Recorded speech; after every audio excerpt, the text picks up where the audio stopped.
itim. Siya yung isa sa pinakamatandang aso dito. At ayun si Puti, ang kapatid niya.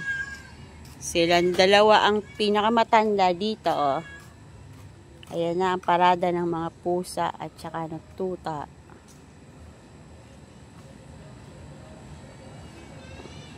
Temi! Temi!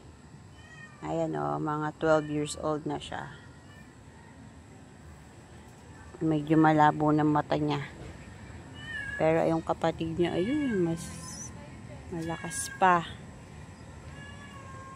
Si Ket daw! Bigyan mo sa yero.